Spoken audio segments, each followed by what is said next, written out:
Тағы басқа шығарылымдарды Easy қосымшасында тыңда. Бонустар ал. Сәлем достар, бұл Қазақстанда менің ойымша бірінші аниме туралы әңгімелесетін подкаст. Аниме дүкен. Аниме дүкен деген сөз енді әңгіме дүкен деген сөзге ұқсас, сондықтан біз қойдық. Менің есімім Есболат, жанымда Жалғас және Сәбижан. Сәбижанның есімі анимешный.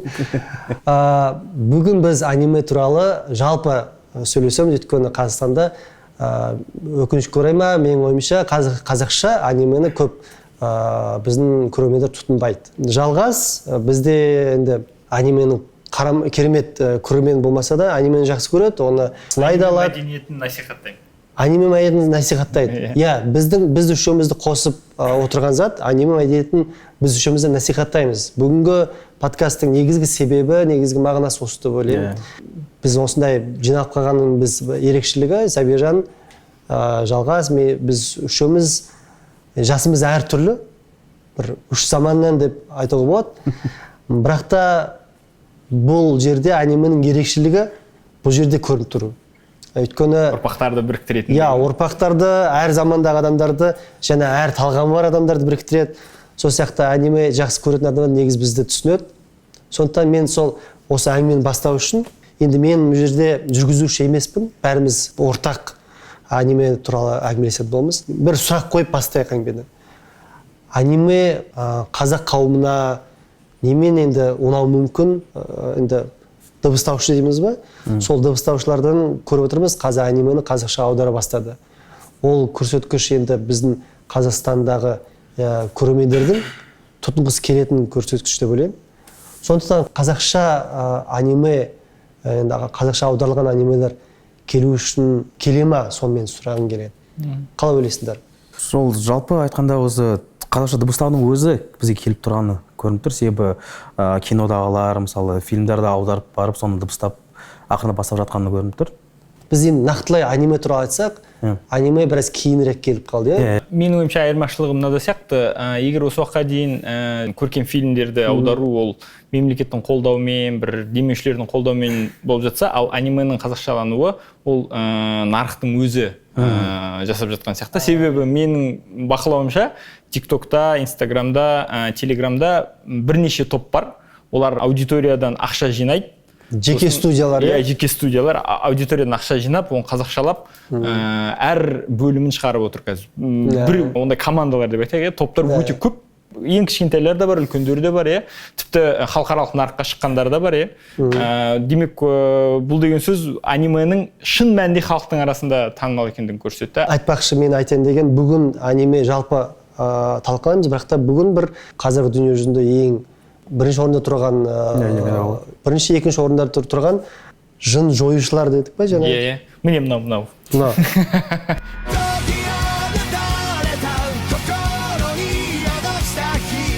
Мынау ішінде бар. Соны біз талқылаймыз.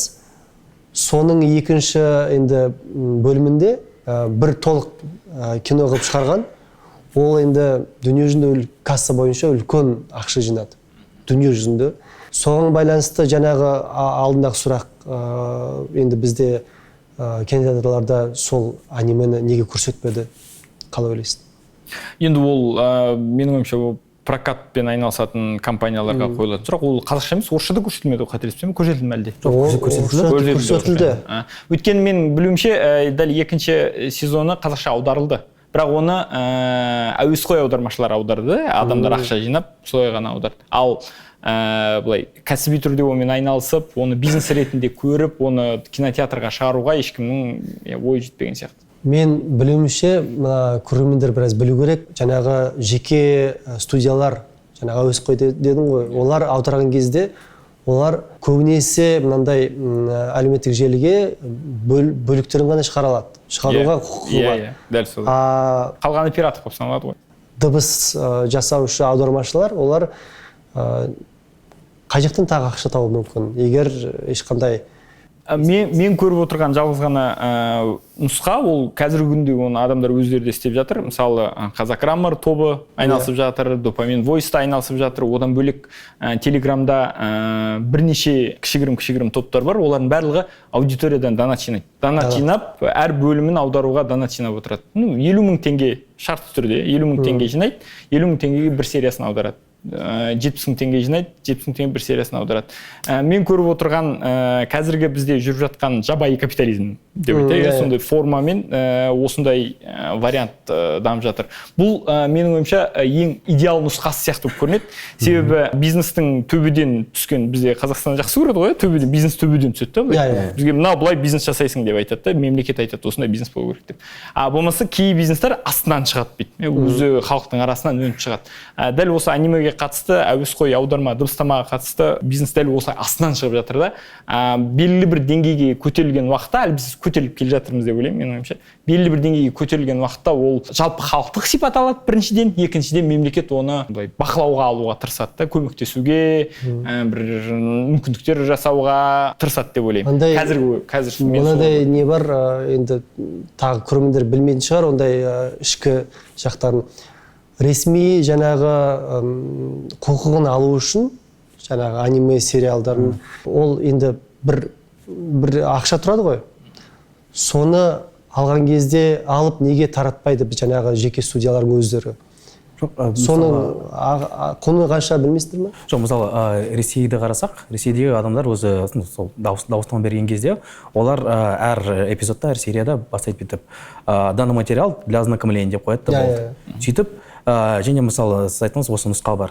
Адамдар өзі патреондар жинап, донаттар жинап сөйтіп көтеріледі. Және басқа бір несі бар жолы, олар мысалы Анилибре, Анимевос деген олардың өзінің парақшалары бар. Өздерінің сайттары бар. Сайттар бар, аудиториясы бар, және сол жерде сол аудитория сол сайты арқылы көрсетіп, аудитория жинап, сол жерде олар реклама көрсеткен. Сол жарнама арқылы ақша жинайды. Бірақ көбінесе сіз айтқандай сол адамдардың көмегімен соның бәрін бүйтіп жинап алып сөйтіп. Ол жаңағы рекламадан басқа жаңағы Patreon, жаңағы донаттан басқа ресми жаңағы ақша жинау құқығы жоқ. Өйткені жаңағы өзі сатылмаған. Менің осы тақырып көтеріп тұрған себебім, негізі менің танысты адамдарым ресми құқықты сатып алуға тырысқан. Бұндай енді нелер бар, жолдар бар. Бірақ та белгілі бір себептермен өте созып алған жаңағы жауап беретін компания, жаңағы құқығы иеленетін компания, олар көп жауапты созып алған, және соңында отказ берген сияқты.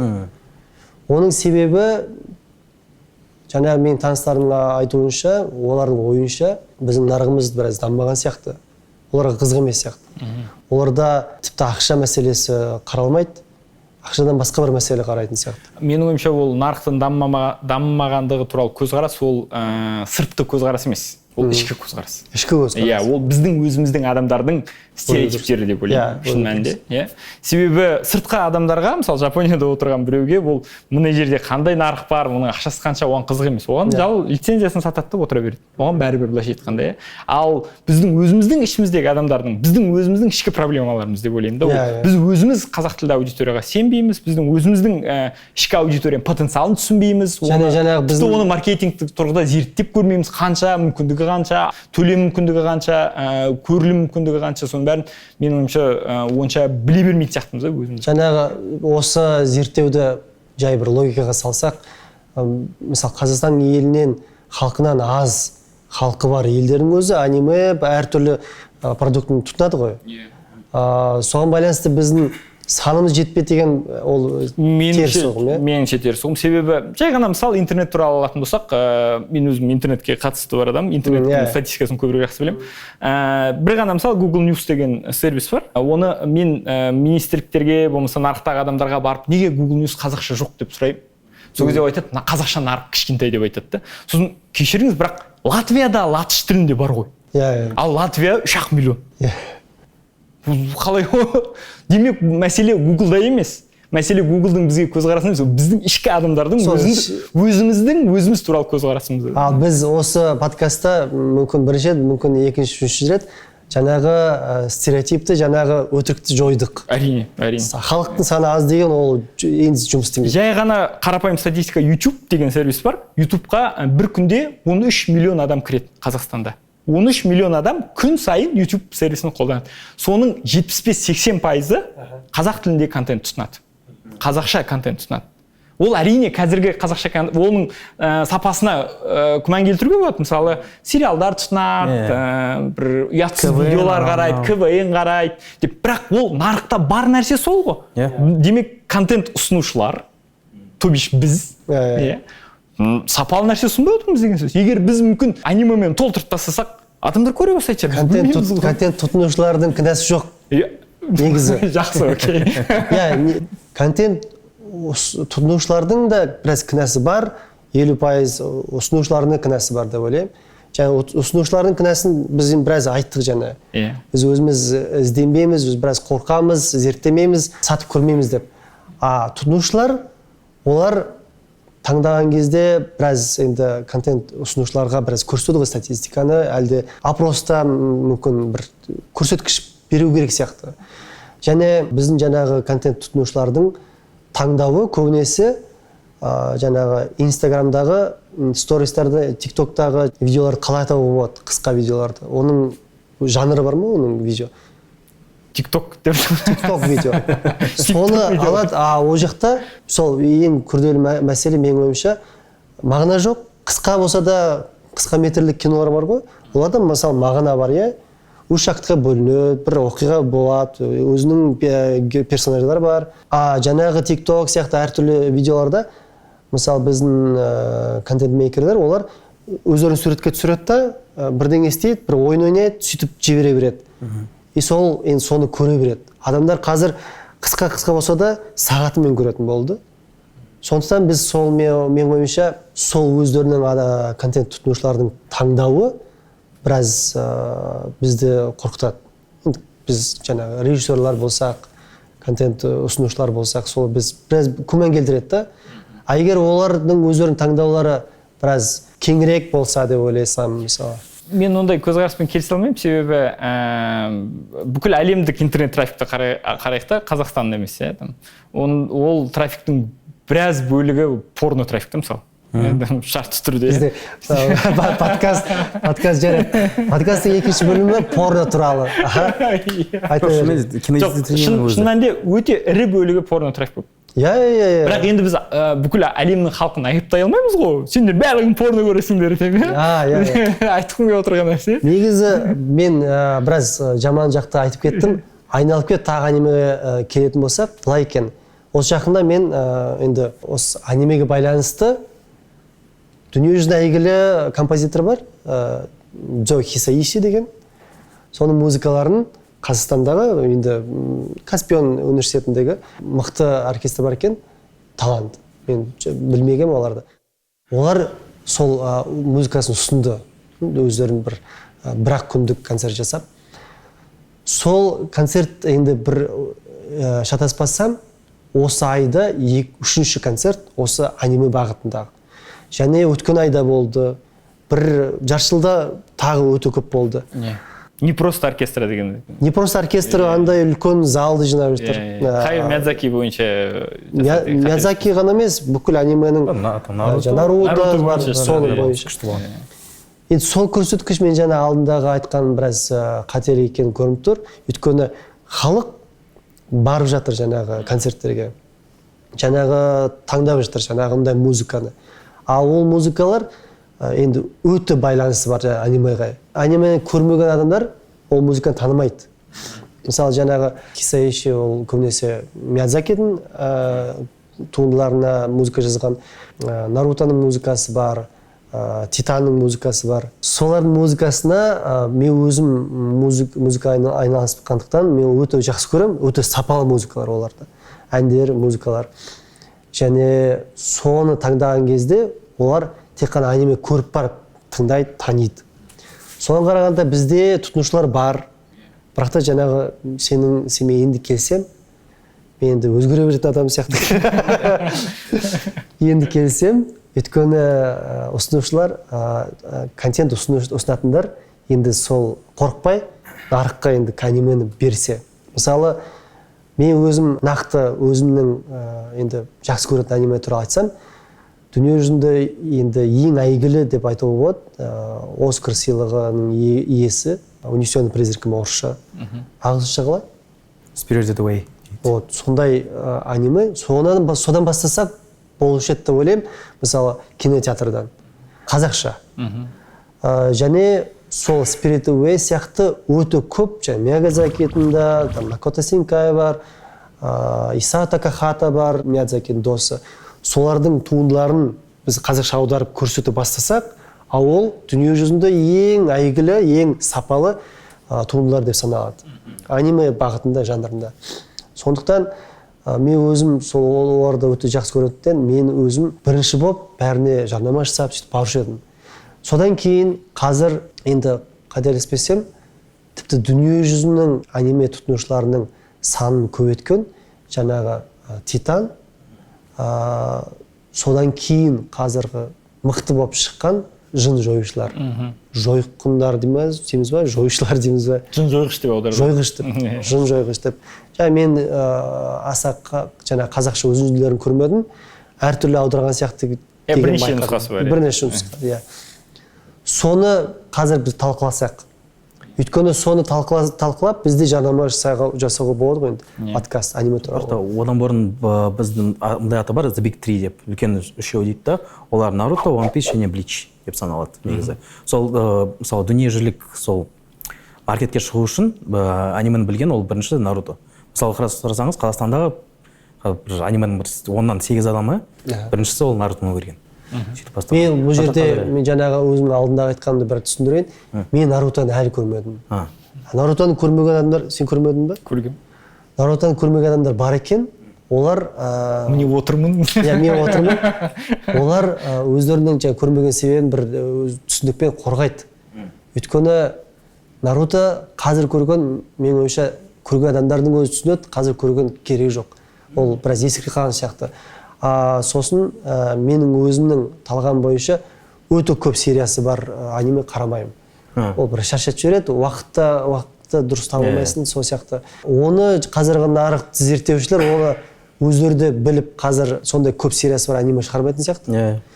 Мен жаңағы Титанды айтқан себебім, Титаннан басталды деген себебім, тек қана мен емес, менің айналамдағы өте көп, әртүрлі замандағы, әртүрлі талғам бар адамдар Титаннан бастаған анимеге қызығушылықты. Тіпті аниме қарамайтын өте көп адамдар Титаннан бастап қарай бастады.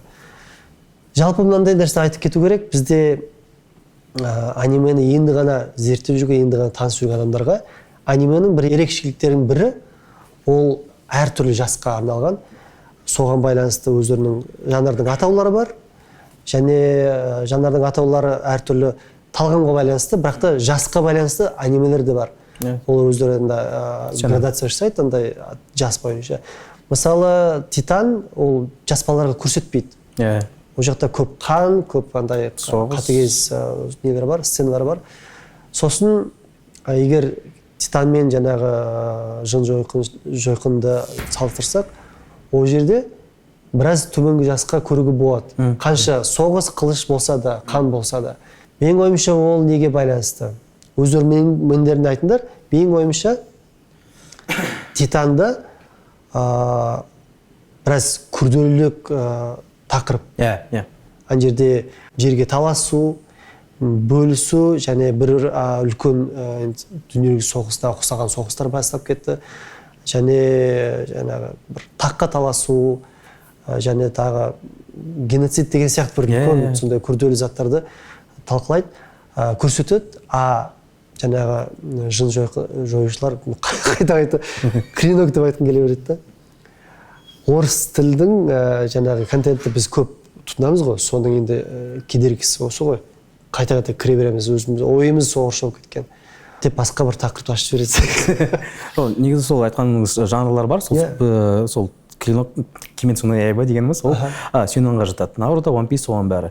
Сюнон деген. Соның ерекшелігі? Оның ерекшелігі 15-16 жасар бала өзі бір қатыгез кездеседі өмірінде, соған машықтанып бір нәрсе етіп соны арқылы оны өтеді, жабады, жаман адамдарды жеңеді. Иә.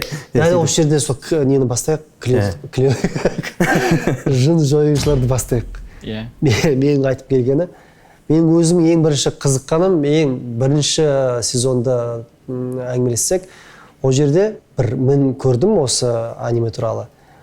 Ең басында жаңағы бас кейіпкердің семьясы бәрі қырылып қалған кезде біз олармен танысып үлгермедік. Не үшін біз оларға енді оларды жақсы көруіміз керек, не үшін қайғыруымыз керек деген сондай бір мен естідім интернеттен. Оның жаңағы айтып тұрған адамның айтқысы келгені ол сапасыз деп отыр. Сапасыз сценарий бойынша сапасыз жазылған, өте көп закадровый текст дейді орысша. Жаңағы өз-өзімен сөйлеп, өз-өзіне түсіндіретін сондай сахналар өте көп екен. Ол сапасыздың белгісі деп сондай пікір білдіріп отыр. Мен онымен келіспеймін, өйткені менің ойымша менде өте көп аниме тұтынамын. Менің ойымша бұл жерде Танжиро ең үлкен, ең бірінші бас кейіпкер болғандықтан, Танжиро ол ең бірінші жаңағы бір күн бұрын ағаш жинауға кетіп, ол кеш батқан кезде бір адам түнде жындар шығады деп, оны үйіне алып қалған. Содан болып үйіне бара алмады түнде. Ертеңгісінде таңертең үйіне қайтып келген кезде жаңағы жерде бәрі қырылып қалған өзінің семьясын қарап, Танжиро өзі енді өз-өзін бірінші кінәлайды.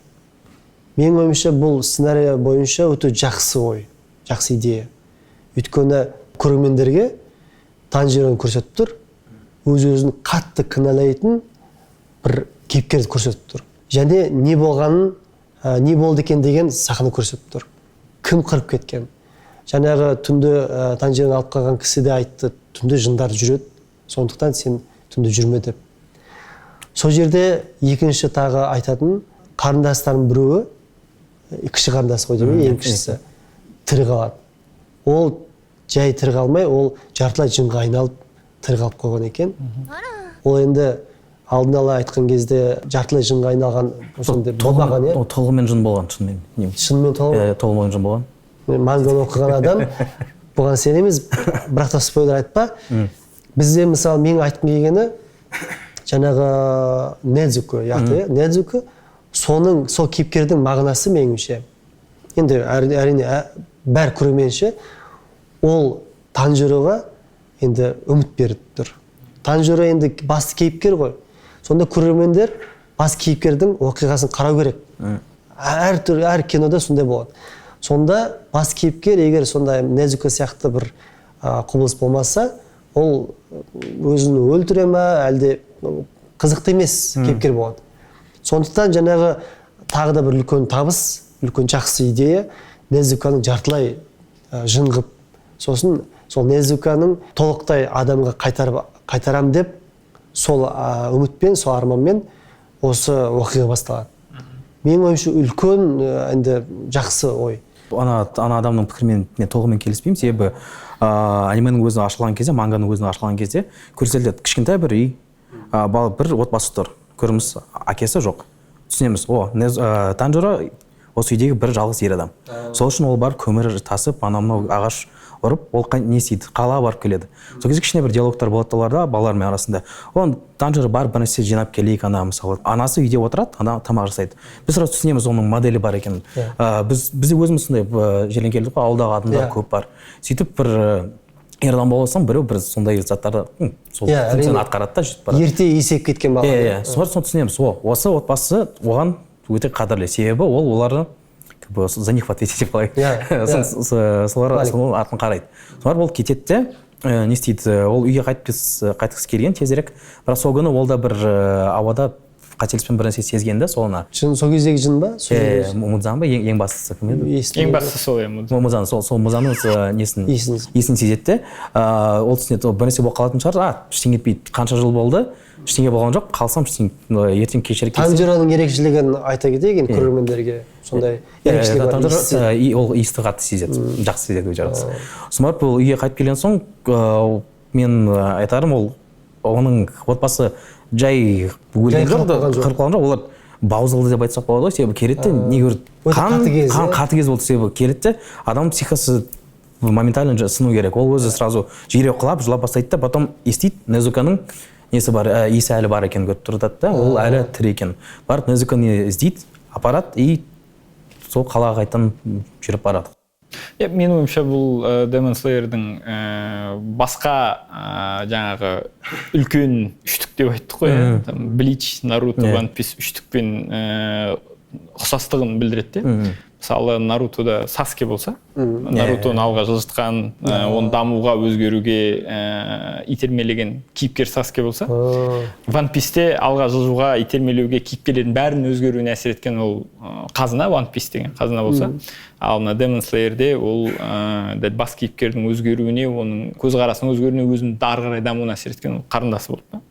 Сондықтан бұл бір ортақ сценарийлік әдіс сияқты. Бұл жерде дәл осы тұжырыммен келісем, өйткені анименің ерекшелігі сода екен мен байқадым. Байланыста. Аниме семьялық байланыс, достық байланыс, жұмысшылардың бір-біріне байланыс туралы өте жақсы көрсетті. Бізде осы әсіресе аға ұрпақ, бізден үлкен адамдардың түсінбейтін себебі осы сияқты, себебі есімде біраз уақыт бұрын осы анимеге қатысты, басқа да шетел мультиктеріне қатысты скандал болған. Неге көрсетеді, бұл біздің құндылықтарымызға қайшы деген сияқты нәрселер айтылған есімде. Қайда, бізде ме? Иә, бізде Қазақстанда. Депутаттарға дейін ондай мәселені көтерген есімде. Бірақ егер тереңнен зерттеп келетін болсақ, Нарутода да, Demon Slayer'де де, Bleach'те де, тіпті One Piece'те де бәрінде достықты жырлайды. Насихаттайды. Адамдардың арасында отбасыны бағалауды жырлайды, отбасың үшін күресуді жырлайды. Сондықтан Demon Slayer'де де мысалы қарындасының өмірін құтқарып қалу үшін бүкіл өмірін сарп етуге дайын болып тұр да. Бұл деген енді үлкен құндылықтарға қарай ұмтылған аниме ғой. Біз осындай тұрғыда айтуға тырысу керек сияқты да, анименің маңызды жақтарын айтуға тырысу керек сияқты үлкен адамдарға. Ал жас балаларға, енді ғана көргісі келіп жүрген балаларға олардың экшн сценарийдің ішіндегі қызық моменттерін айтып. Жапонияның негізі сол анимеда көргеніміз, олар өзінің аңыздарын жаңа бір оберткаға салып қойып бізге беріп жатыр. Мысалы, Нарутоның өзін алсақ, Jiraiya там сол үш санин бар. Үш санин деген сол бұрыннан келген, мысалы, біздің батырлар сияқты туралы аңыздары сол үшін салынған. Және мысалға Тетрадь смерти деген аниме бар да, ол жерде Шинигами дегендер бар. Бличиде Шинигами дегендер бар. Ол Бличте анау әруақтармен ұрсатын. Олар мысалы Шинигами дегеніміз, сол Ками дегеніміз құдай, Шин дегеніміз өлу, сол өлудің құдайлары деп айтады. Және олардың трактациясы әртүрлі да, әртүрлі адамдарға қызық болу үшін сөйтіп басқа оберткаға салып қояды. Мысалы, Demon Slayer'дің өзінде осының автордың бұрында бірінші бір манга шығарған 40 неше беттік. Сөнен жаппа бір журналда шыққан. Сол жерде көп адамдар фанаттардан лайк алған деп айтуға болады. Сол өте успешный болған сол кезде. Бірақ та оған бір зат айтты, сенің кейіпкерің ол өте серьезный болып тұр деп жатыр. Ол өте депрессивный деп айтуға болады. Сондықтан айтады, сен оны аздап өзгерт, солай Танжыра пайда болды. Танжыраның несі бай айтсақ, спойлерсіз нетсек, ол ең басты күші, ол мейірімді бол, мейірімшілік. Себебі ол міне сол жындармен төбелескен кезде оларды аяйды. Ол айтады, ол түсінеді, неге сен осындай болғансың, неге сен ұшыраған осың, сен байқұс екенсің деп көбінесе даже бірінші жынын өлтірген кезде, есіне ошибаюсь, ол жылаған. Сонымен бірге. Күнде бетіп күйіп кеткенімді. Негізі Танжираның жаңа төбелес кезіндегі өзімен өзінің жаңа ойынның дыбыстау шығады ғой қайта-қайта. Сол жерде маған сол жаңағы айтқандай өте оның мінезінің, оның жаңағы жүрегінің өте үлкен екенін көрсетіп тұрады. Сондай бір диалогтар шығады ғой. Сол жерде мен негізі соны байқадым. Танжираның күшінің ең енді маңыздысы ол мейірімділік деген сияқты. Негізі былай манга және анименің историясында оның ең үлкен күші күннің демін қолданады, оны тек қана бір адам қолданады. Жоқ, бір адам емес, просто ол былай ол тыныстардың жалпы негізгі тыныс деп тыныстардың біреуі деп айтса болады. сол тыныстан басқасы Басқатылған сол үш негізгі тыныс болған, сол ең бастысы болып тұрған деп айтады. Онда мен шатаспын. Рас күн демі дейміз ба, күн тынысы дейміз ба, сол тыныстан басқа тынысын бәрі тараған. Ол жерде жел, найзағай, ай. Соның ішінде ай тынысын ғана бір ғана адам қолданады. Иә, соның несі. Қолданушысы біреу ғана болған. Біреу болған, ол оның бауыры болған, сол ана күн тынысын қолданатын бірінші адамның. Сондықтан ол екінші болған, ол спойлерсіз. Бұл бір-ақ адам болған, ол бауыр екен, оны мен білген жоқпын. Көреміз. Кешіріңіз. Ол негізі жақсы, бұл жарнама спойлер. Менің ойымша осы айырмашылығы осы сияқты да, бізде мысалы жапон мифологиясының мәдениетінің деп айтайық, бір жақсы формаға келтіріп, әдемі түрде бүйтіп ұсына алады. Ал біздегі бар нәрсені біз өзіміздегі бар нәрсені біз бағаламаймыз, өзіміз ұсына алмаймыз. Негізі бағалайтын, әдемі ұстатын оқиғалар өте көп. Иә, соны айтып отырмын. Аңыздар, ертегілер өте көп қой. Иә. Бізде жаңағы жазушылар да бар. Иә. Жапонның өздері түркі тайпалар туралы манга шығарған. Кім? Жапондар өзі. Мен аттарын білмейді екен, бірақ мен көргем скриншоттарын. Қалай сырға анау киген, мысалы қазақша ұмытып қапты. Сол киген киімдеріміз бәрін соны өте әдемілік көрсеткен, және сол жалпы біздің мәдениетімізді біздің сөйтіп. Әрине, мынандай қазіргі жаңағы біраз жоғарғы буын адамдардың анимесі бар. Қателеспесем, балалар көрмейді оны, жаңағы Сага Винланд. Сага Винланд, иә. Сол мысалы скандинавтар туралы ғой.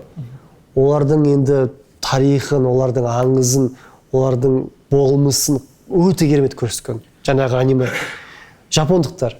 Сол сияқты ағылшындар туралы көп көрсетеді, француздар туралы сондай көрсетеді. Жаңағы Титанның өзінде әртүрлі ұлттың адамдар бір жерге жиналып қойған ғой. Сондықтан ішінде азиатқа да ұқсайтындар бар, европалық нәсілде адамдар бар.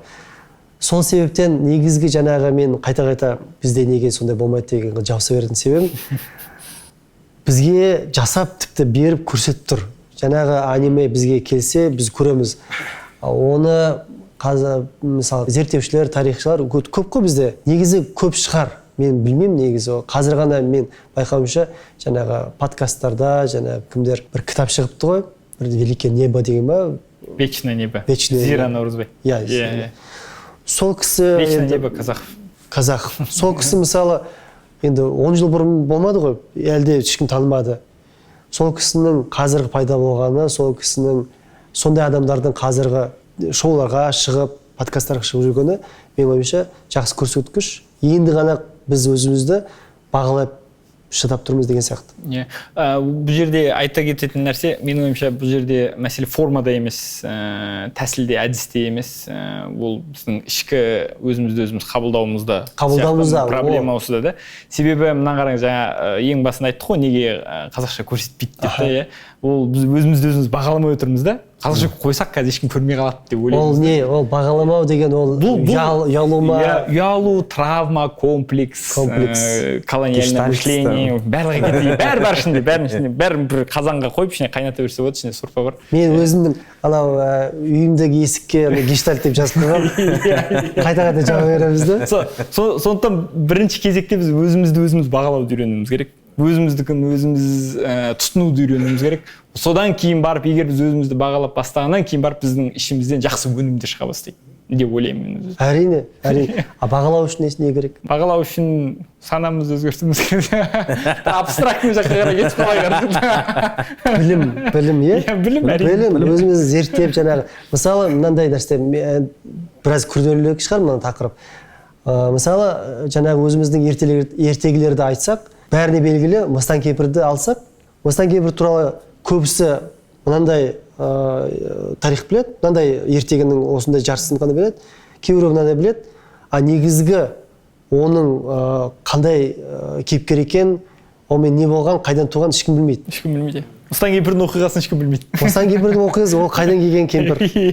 Жаңа жезтырнақты айтайық. Мысалы жезтырнақты айтады, ол жезтырнақ жаңағы орманда жүрген жын сияқты әйелдер болған дейді. Иә. Тырнағы жезді. Иә. Тырнағын алмайтын. Иә, тырнағын алмайтын. Оны бір жалғыз аңшы бәрін қырып тастаған екен. Сөйтіп сондай енді сондай бір аңыз бар. Оны қазбаласақ енді ар жағында керемет не шығып тұр ғой. Күшті аниме Аниме шығып тұр ғой. Қайдан келген, қайдан туған жаңағы жындар. жезтырнақ слэйер деп қойсын. Жезтырнақ, иә, жезтырнақ жаңағы Танжир деп қоямыз. Аңшының аты. Танжир. Тәңір берген. Есектерге Тәңір берген деген сөз екен. Соған байланысты біз сол жаңағы Demon Slayer'ды қолдана отырып, оған жарнама жасай отырып, әңгімелерімізді жалғастырайық.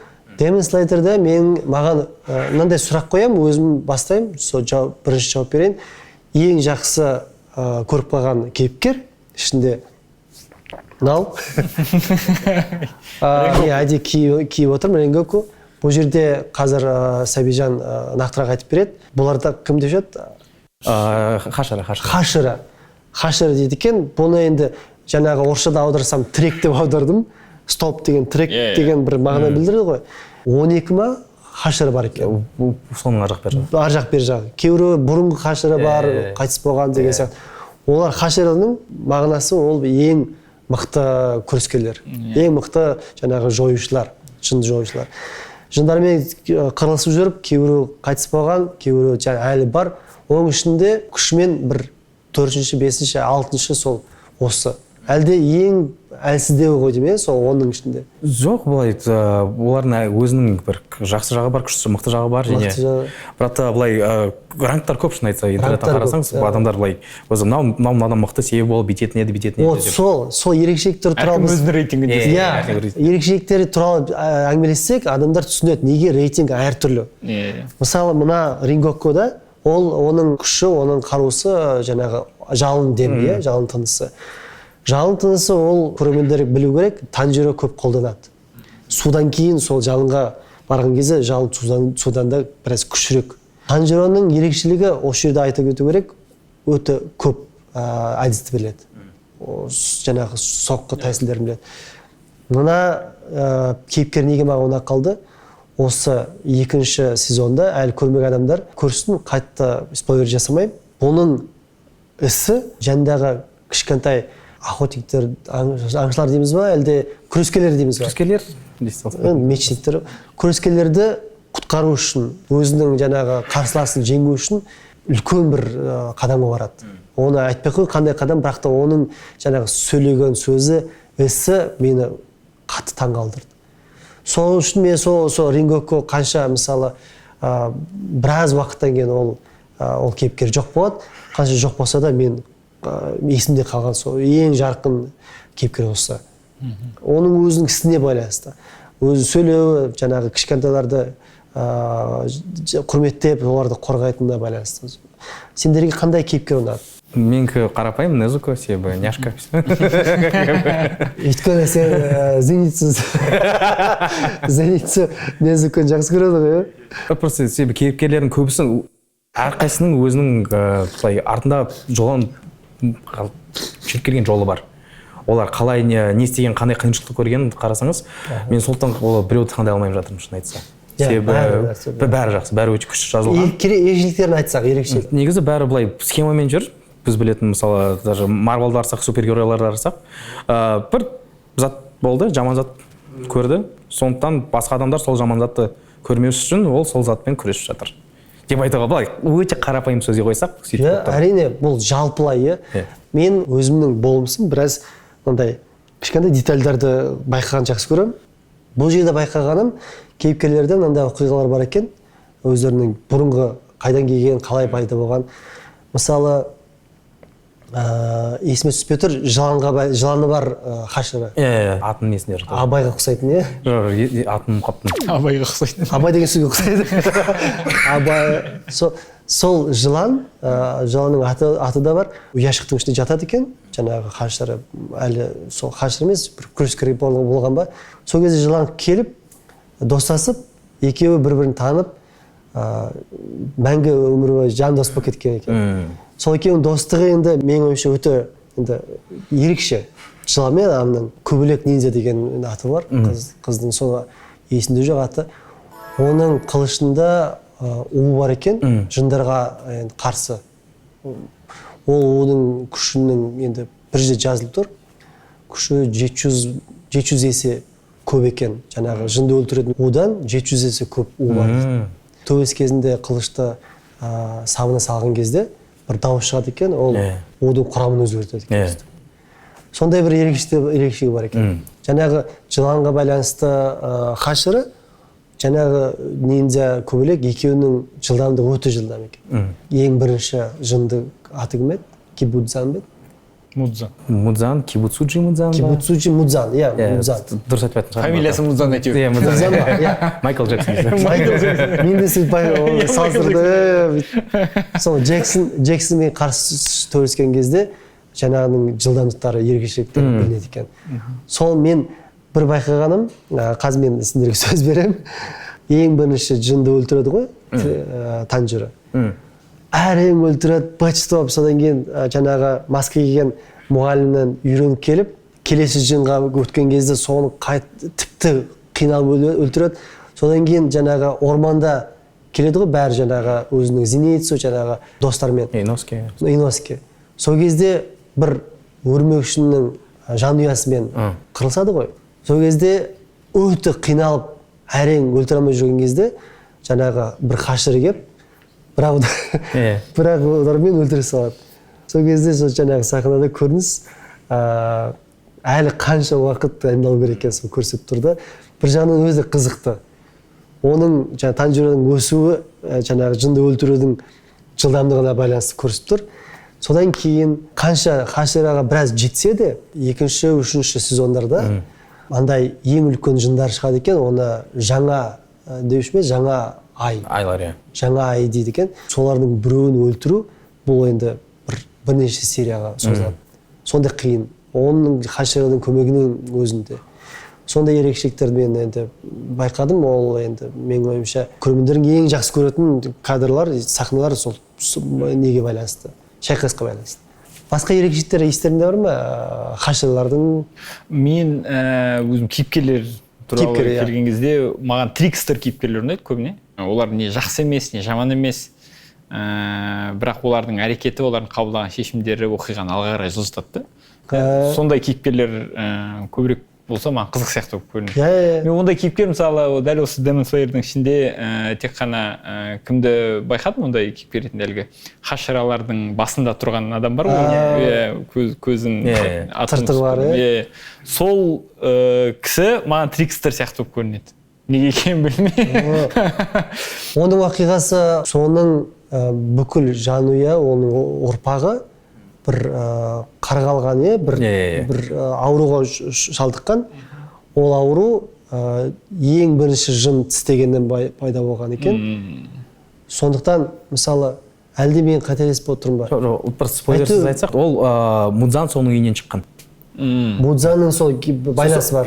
Байланысы бар, сондықтан Мудзан ең бірінші жын. Ең бірінші жын. Сонда сол Мудзан пайда болған соң, соның олардың аттарына, семьясына сондай бір ұрпақтарына проклятие түскен. Көз тиген деп айтақ болады.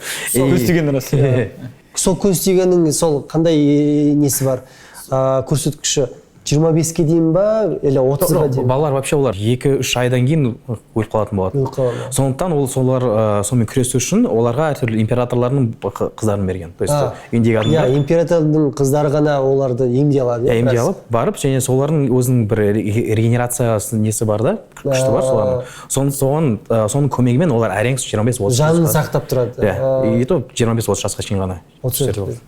Шартты түрде Demon Slayer'дің ішіндегі ең екі негізгі трикстер ол жаңағы Мудзан, сосын екіншісі осы бұл екеуі негізгі трикстер деп. Хаширалардың бастығы, иә? Олардың әлі біз оқиғада ары қарай даму барысында қызық жақтар көрінетін сияқты болып көрінеді. Иә, міне білетін адам айтады. Мен бүйтейінші. Кагая Убуяшики. Аттарымен менде ол сол. Атап қиналмай қояйық. Айту, біралай суреттеп береміз ғой. Сосын тағы бір ерекше кейіпкер ол Иноске. Кім оның анасын Долма деген екінші ай өлтіріпті. Сол өлтіргеннен кейін кім Иноски орманда өз жағыз қалған, оны қабандар тәрбиелеген екен. Басына киіп алып жүреді. Сондықтан басына киіп алады. Оны тек қана қабан емес, қабанның терісін киеді екен, ол аюдың және бұғының терісін киіп алады екен. Орманның айтып. Сосын сол Иноски неге ерекше? Оның мынандай бір қасиеті бар. Денесімен өзіне қауіпті сезіп қояды. Сондықтан оған білдіртпей ешкім артынан келе алмайды. Бірақ кемпір келген екен. Есінде бар. Бірақ бір кемпір бір үйдің үшеу жаңағы күрескерлер қонатын бір үй бар екен. Есінде жоқ атауы. Сол жерде сол үйдің егесі кемпір бар. Сол кемпір келіп отырады, жаңағы Иноскиға ол бір ерекше болмаған уақиға. Ешкім келе алмайды оған, ол сезбей мүмкін емес. Ал бүйтіп пайда келеді, бүйтіп отырады. Оның мағынасы мынандай екен, ол кемпір ешкімге ешқашан жамандық тілемейтін сондай қасиеті бар екен. Сондықтан жаңағы Иноскидің сезімі өзіне қауіп төнгендігі сезінеді екен. Соның арқасында ол, мысалы, кім оны қай жақтан ұрайын деп жүрсе, соны алдынан біліп қояды екен. Сондай қасиеті бар Иноскиде. Зеницу ол Незукоға ма біреуге қауіп төнген кезде ол ұйықтап жатып, Незуко бар, басқа бір адамдар бар, бәрін өлтірейін деп жатқан кезде бір жын. Бірақ немен ұрады да бәрін қырып тастайды. Жай бір күрескер болады ғой деймін. Жанында бір жай күрескер. Незуко емес, жай бір күрескер болады. Сол өзі өлтіріп, жаңағы үлкен жынды, сосын оянған кезде бүйтіп қорқып айғалап, жаңағы күрескерге сен өлтірдің бір рахмет. Сен мен құтқардың деп сөйтіп ойлады. Анау өзі қорқып тұрды. Сол сияқты жаңағы Зеницудің өте күлкілі кейіпкер екенін мен байқаймын да. Кімде жаңағы шошқада аты кімеді? Иноскиде өте күлкілі кейіпкер. Комовичиде Танжероның атын білмейді да, әр кезде әртүрлі атпен оны атайды. Және несі бар. Оның ерекшелігі ол өте, себебі ол мысалы бір пойызда болған уақиғада оны біреу тескен. Айтады, мен өзім ішімдегі органымды жылжыттым. Қалай? Мен соны ести алдым. Бәрі ойлайды, ол өт қалды. Сол жаңағы сөзді бетіп үшке жүзді айтады. Сол ерекшеліктер бар да. Көбелек үйі деген ба, сонда бір үй бар екен. Сол үйдегі қыздар жаңағы кім Танжероның айналасында төсегіне бақылап жатқан екен. Түскен кезде жаңағы кім Танжеро есін жинайды. 2 жұмадан кейін ба, бірнеше айдан кейін ба есін жинайды. Содан кейін ол көзін ашқанын бірінші көргені жаңағы Иноски екенді. Өйткені ол қабырғада не дейді? Қабырғада жабысып қарап тұрған екенді. Содан кейін ол айтады екен, негізі менің арқамда ол есін жиді дейді. Өйткені мен бүйтіп оны қорқытып, күш беріп тұрған дейді. Оян деп істіп айтып тұрған дейді. Мысалы, махаббат хашарасы деп айтсақ болады ма, ана қыз бар? Соның несі ерекшелігі, ол оның қылышы былай майсақ қылыш. Майсақ және ол өте ұзында болады да. Және оның қыз болғанымен оның күші өте көп. Физикалық заттар көп көтере алады да. Сондықтан оның қылышын басқа адам істете алмайды. Себебі басқа адам істете алса, күші жетпей өз-өзін кесіп алып, бірінші жасайды да. Менің жаңағы бір кезде фан нелер болады ғой, сол оқығаным, сол жаңағы махаббат тынысының хашарасы, біз атын ешқайсында жаттамай. Міне аттар шығып тұр. Оның шашы, біз сырт келбетімен айта берейік, шашы қызғылт, қызыл, жасыл. Сол хашара 14 айында, 14 айында туған кезде 15 килограммдық тасты көтеріп алған екен. Оның бұлшық етінің ерекшелігі сондай екен. Сондай. Бірақ та сыртқы келбетін қарағанда айтпайсың. Оған бәрі өте сұлу, оның бәрі қашық болып жүр. Сондықтан қазіргі әлі оның күші енді ғана 4-ші сезонда шығып жатыр. Әлі көру керек. Көп заттар болады. Одан кейін әлі күшін көрсетпеген тағы бір хашара, ол тас демі. Тас, Ол ең жасымен үлкен, бойы ең ұзын. Бүйтіп отыратын. Оны ең бірінші сезонда көрсеткен кезде содан бері мен әлі күтіп жүрмін, әлі шыққан жоқ күші бүйтіп тұр ғой, өзің енді бір мейірімді сияқты. Ешкімге жаман сөз айтпайды, салмақты бір. Оның күші туралы ешқай жерде мен енді көп оқымадым. Мен әйтеуір күтіп жүрмін, қандай ерекшелігі бар. Оның ерекшелігі ол ол өзінің эмоциясының күшін істетіп, буддист деп айтсақ болады оны. Себебі олар түсінеді, сен өзің денеңді контроль, өзің эмоцияны контроль ұстамасаң, сен өзің құлшынды ұстай алмайсың дейді. Себебі сен соны қолға алсаң, дұрыстап атакаларың жақсы болады, сөйтіп істеді. Тренировкаларың болса, олар өткен кезде водопадтың астына отырып, бүйтіп тас көтереді, анау, то есть барлығы былай ойласаңыз, тыныстың өзі, мысалы механикасы маған өте ұнап тұр да, осы тыныстардың. Себебі біздің өмірге, шын өмірге ол жақын деп айтсақ болады. Себебі не істеу керек? Мысалы адам бұлшық етін істету үшін ол оттегімен қанығу керек. Оттегімен қандай қанады? Адам тыныс алу керек. Сөйтіп ол дұрыс тыныс алсақ, мысалы йоганы өзін алсақ, йогада ең бірінші практика ол не? Дұрыс тыныс алу. Сөйтіп былай біздің өмірге, біздің логикамызға лайықты, түсінікті бір күш пайда болып тұр да. Күшті сипаттайды. Негізгі бұл жерде жаңағы режиссерді, манганың авторын айтсақ, бір 34 жастағы бір қыз екен ғой? Қыз ба, жігіт екен, ешкім білмейді әлі. Оны ешкім білмейді екен, бірақ та әйел деп айтып жүр. Әйел деп айтып жүр. Оны анау несі манганы бітіріп шығарған кезде ол бір динозаврдың киген динозаврдың суретін шығарады екен, оның түрін әлі ешкім білмейді екен. Танжероны үйреткен бір маска киіп жүретін бір кісі бар ғой. Сол бұрынғы хашер болған екен ол да. Оның несі қызықты. Тез айта кетейін. Ол маска киген себебі түрі өте мейірімді болған екен да. Ол сөйлесіп төбелескен кезде жындар күледі екен. Түрі не деген мейірімді деп. Соған маска киіп жындар маска киіп алған екен. Сол ол кімді? Танжероның ең бірінші мұғалім болады. Жындар туралы айтады. Жындардың ерекшеліктері олар бірінші адам болған. Адам болған. Ол түсінікті. Бірақ та олар жын болғаны көбісі адам болған кезде жаман адам болған жоқ. Бірақ үлкен спойлер деп айтуға болады. Себебі мысалы 3-ші айда алсақ, ол тренировкаға барып, ол неге қолмен төбелеседі. Себебі ол ойлайды, қару алған адам ол трус деп ойлайды. Қорқақ деп ойлайды да. Соны ол неге қорқақтарды жақсы көрмейді, ол неге күші жоқ адамды жақсы көрмейді.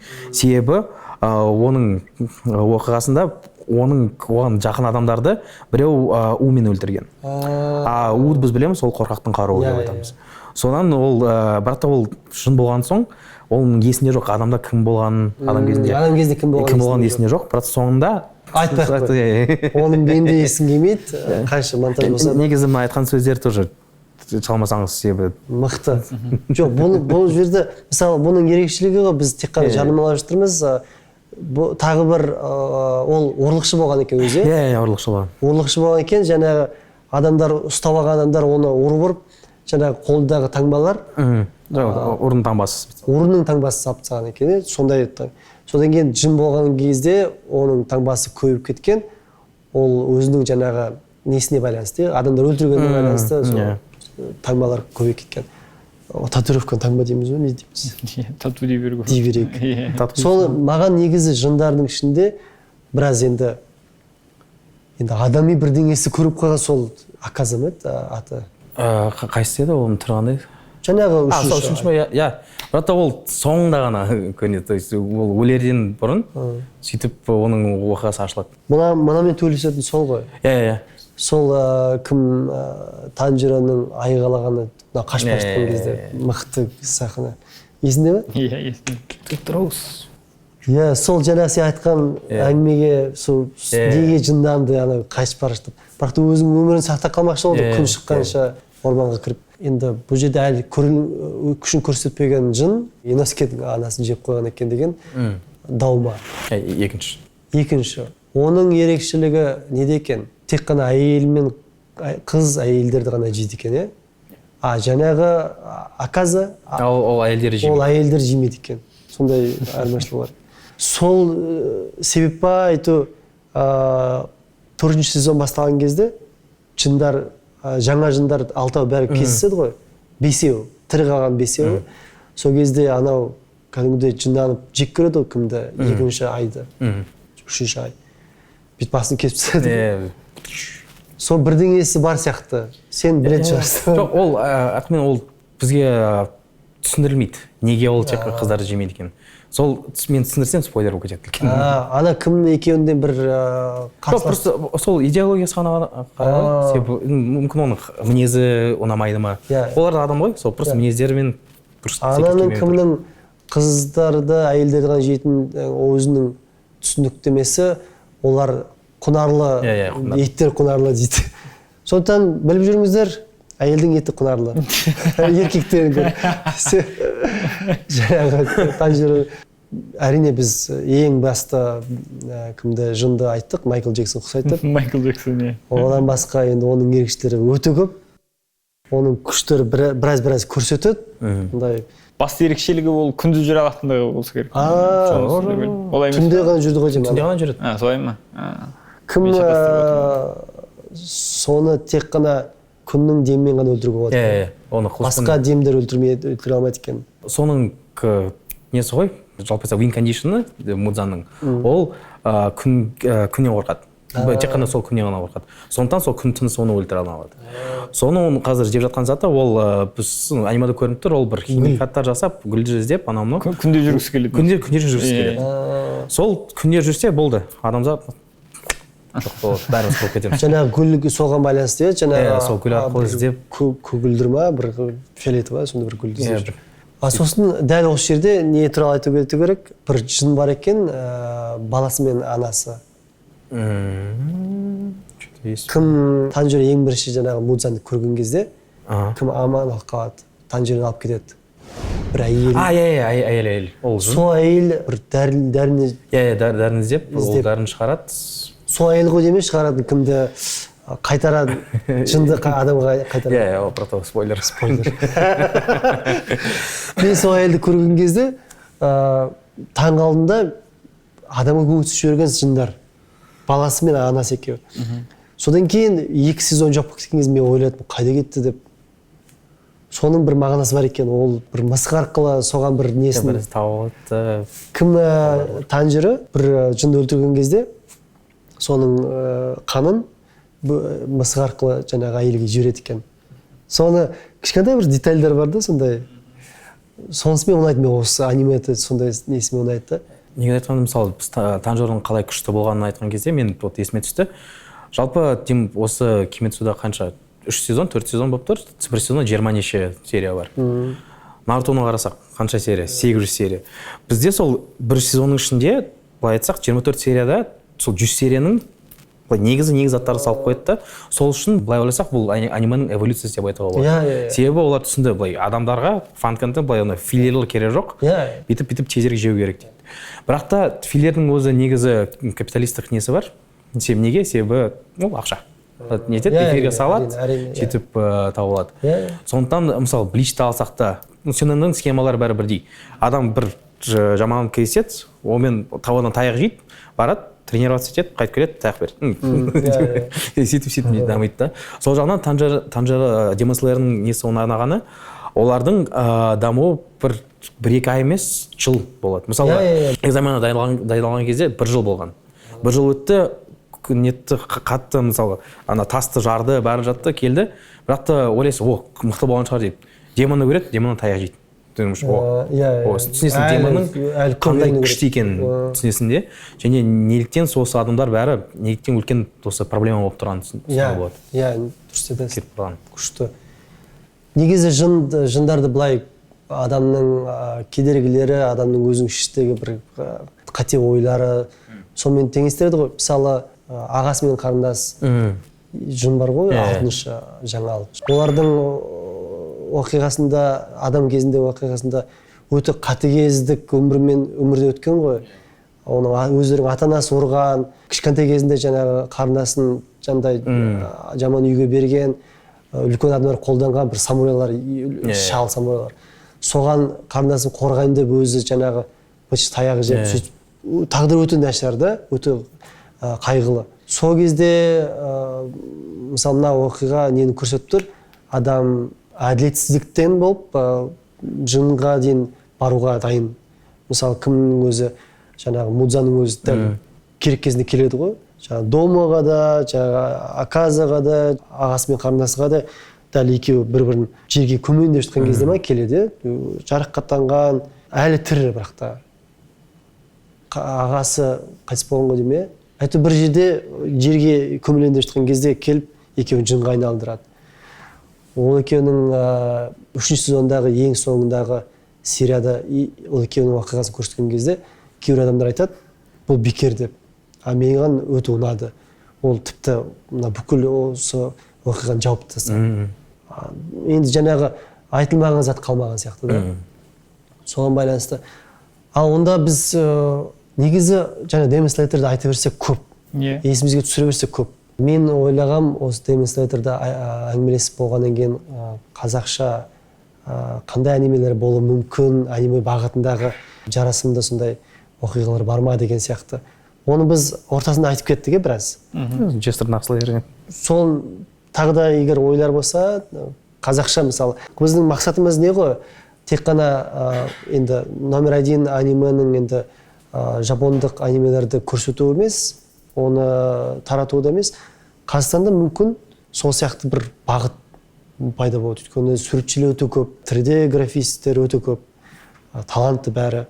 Жаңағы жазушылар шықса, енді бір өздерінің оқиғаларын жазса, меніңше қысқа болса да, әзірше бір көп сериал емес, бірнеше сериал, мини сериалдар болса да шықса, қандай бір қазақтың ерекшеліктерін аниме қылып сызуға болады. Батырлар, жырлар көп, барлық заттар көп. Мен сол есіме түсірдім. Мен байқауымша Миядзаки көбінесе бұны қолданған. Байқағансаңдар, ең бас кейіпкері Миядзакиде қыз балалар, жастары кішкентай. Ол бекер емес деп ойлаймын. Ол кішкентай қыз баланың тазалығы, оның ержүректігі және әділеттілігі өте көп қасиеті бар. Сондай болмысы сондай да. Соны сол кейіпкердің сол бейнесін кішкентай қыз арқылы өзінің оқиғаларын көрсетеді Миядзаки. Сол сияқты мысалы бізде Әлия Молдағұлова бар. Оның оқиғасын білеміз. Және бүйтіп өз жалғыз қалып, қарсыластарын тоқтата тұрып, жанындағы бірнеше топ еркектерді қашындар, мен тоқтатамын деген сол өзінің оқиғасы бар. Оны дәлелдейтін адамдар да бар. Ол біздің қазақтан туған қыздың өте ержүрек, өте ерекше екенін көрсетіп тұр ғой. Мен өзім соғыс туралы ешқандай аниме болсын, ешқандай көркем фильм болсын насихаттау керек жоқ деп ойлаймын. Ешқандай бір киім болсын, ешқандай оның көрінісі болмаса екен деп. Бірақ та менің айтып отқаным, біздің тарихта болған кейіпкер сондай үлкен үлгі тұтатын кейіпкерлер бар. Соған байланысты жаңа Миядзаки сияқты сол біздің адамдардың, тарихта болған адамдарды үлгі қылып бір жасау керек қой. Мысалы, батылдығы туралы қыздың, әйелдің. Мен ойымша бірнеше категорияға бөлуге болады. Біріншісі ол тұлғалық сценарийлер жасауға болады, бір адамды алып, соның өмірі туралы. Екіншісі ол әлем құрастыруға болады. Қазақ мифологиясына негізделген әлем құрастыруға болады. Мысалы, менің өзіме қатты ұнайтын аниме ол Блич. Бличтің ішінде Бличтің ұнау себебі де бар, себебі ол біздің мифологияға жақын деп ойлаймын. Себебі ол жерде әруақтар әлемі мен адамдар әлемі бар. Әруақтар әлемі мен адамдар әлемінің ортасын біріктіретін бір ұйым бар. Ол ортада тұрған ұйым адамдар әлемін бір әруақтар әлеміндегі жаман элементтерден үнемі қорғап тұрады. Оған кез келген адам мүше болады, егер қабілетің болса әрине. Мүше боласың, кейін сол жерде дамып карьера жасауыңа болады деген сияқты. Дәл осы модельді алып, біздегі қазақ мифологиясына негізуге болатын сияқты деп ойлаймын да. Себебі, бізде де әруақтар деген түсінік бар. сосын әруақ қонған деген түсінік бар, сосын әруағы қозды деген түсінік бар. Иесі деген ұғым бар. Иә, солай. Әр заттың, әр адамның бір құбылыстың иесі бар. Иә, дәл солай. Әруақтар әлем болады, әруақтар әлемінде жақсы жағы болады, жаман жағы болады. Жаман жағында шартты түрде жез тырнақ басқарады, мысалы, ал жақсы жағында шартты түрде асан қайғы басқарады деген сияқты. Таңыр болса. Иә, оның бұл жерде бір кішігірім 12-13 жастағы кішкентай бала сол нені әруақтар әлемін білмейді, ол жай ғана мектепте оқып жүреді, бірақ бір оқиға болып сол әруақтар әлемімен бетпе-бет келеді. Иә. Сондай құрастырып шығуға болады. Ер төстіктің оқиғасы бар, күлтаусар бар, дәу бар, тауды көзге көріп жүреді. Жел аяғымыз бар бізде, флеш. Флеш бар рас. Мен жаңа айттым ғой, қазақ мифологиясы негізінде әлем құрастыру керек деп ойлаймын. Және адамдар әлемі мен әруақтар әлемінің ортасында арқасы бар адамдар болу керек. Арқасына әруақ қонған адамдар соларды байланыстырып тұратын болу керек. Сосын әруақтар әлемінде екі ұлы күш болады. Біреу жақсы адамдарды қорғайды, біреу жаман адамдарды жаулап алғысы келеді, өзіне бағындырып алғысы келеді. Бүкіл адамдардың үстіне жындандырып, жын қонып, солардың бәрін жынды қылып бергісі келеді былайша айтқанда. Содан бір кішкентай кейіпкер пайда болып, ол әруақтар әлемімен бетпе-бет келеді. Сосын сол әруақтар әлемінде карьера жасай бастайды, былайша қазір айтқан кезде. Кішкентай шәкірттен бастап үлкен бір мансапқа көтеріледі былайша. Иә, көбінесе әлсіз болады ең басында. Иә, басында әрине әлсіз болады. Маған осында әлем форматында құрастырған қызық сияқты болып көрінеді. Қазір адамдарға қызық сияқты болып көрінеді сияқты. Себебі енді біз көретін қазір әлемге танылған анималардың барлығы негізінен сол осы модельді пайдаланады ғой. Наруто болсын, Блич болсын, One Piece болсын, Demon Slayer болсын, барлығы. Жаңағы мен біздің жауынгеріміз Алиян Молдованы айтқан себебім, қазақтар өздеріне мысалы таныс адамды соның кейіпіне жасаған кісі болса, тіпті жақсы көреді деп ойлаймын мен. Бір аниме бар, Золотое божество деген. Ағылшынша атын ұмытып, сол Жапонияда бірінші дүниежүзілік соғысында кезінде болған оқиғалар туралы. Сол жерде бір тайпа болады, сол тайпаның ішіндегі адамдар солдатпен кездеседі, бір кладты іздейді да, сөйтіп. Сол да былай тарихи былай бірнеше бұйымдастырған дейміз бе? Былай қосылған, жазылған. Сөйтіп, мысалы Әлия Молдағұлованың несін етіп, оған бір мифика қосып, мысалға немесе бір кладты іздейді ма, бірнәрсе табуға болады. Негізі дұрыс ненің, бұл шоудың несі, ол конфликт болу керек. Мысалы, конфликт дегеніміз, ол тек қана адаммен соғысу емес. Өзінің кедергісі. Мысалы, мен үйге барып, үйде балам бар. Үйге балама нан алу керекпін. Ақшам жоқ. Менің конфликтім ақша табу керек. Сол конфликтті қалай мен өтем, қалай одан аттаймын, содан оқиға жасау керек. Сөйтіп қызық болып. Дұрыс болды, сценарияның негізгі базасы деп айтуға болады. Мұхтар Мағауин деген жазушы бар, сол кісінің Сары қазақ деген романы бар. Ол роман бойынша баяғыда Совет үкіметі енді орнаған жылдары сол жерде ақтар мен қыздар болып бөлінді ғой енді, Ресей империясы ыдыраған кезде. Сол кезде ақтар жағында болып қазақтардың арасына сіңіп кеткен бір орыс генерал туралы роман. Бірақ оның ерекшелігі ол Совет үкіметімен бетпе-бет келмегенде қазақтар бетпақдалада көшіп қонып жүре берген. Өркениетке бармай айдалада көшіп қонып 30-40 жыл бойы көшіп қонып жүргенде, кейін Совет үкіметі ыдыраған уақытта барып қайтадан неге өркениетке келген былайша айтқанда. Осында анимеге айналдыруға болады. Иә, андай Совет үкіметінде өмір сүріп көрмеген адамның тәжірибесі, Совет үкіметіндегі адамның тәжірибесімен бет-бет келді. Қызық сияқты. Қарама-қайшы болып, көз қарастар. Мынандай енді біраз тамамдайық, соңына келген сияқты подкастымыз. Мынандай бір 5-5 аниме айтайық, толық метрлік болсын, көп сериялық болсын, 5-5 аниме айтайық.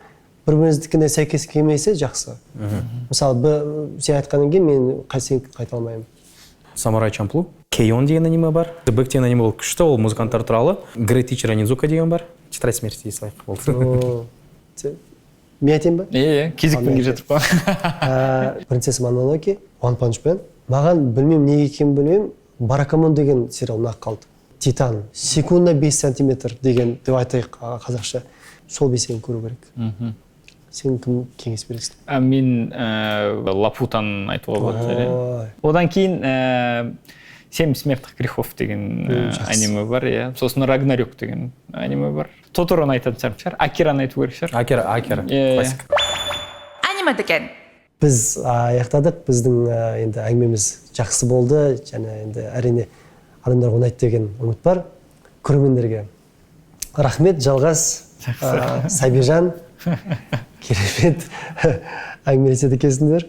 Аниме дүкен аяқталды. Рахмет, біздің үмітіміз енді сіздерге ұнайды деп ойлаймын. Аниме көп көріңіздер. Аниме дүкен подкасты бұл аяқталды. Бізді Easy қосымшасынан көріңіздер. Аниме деген.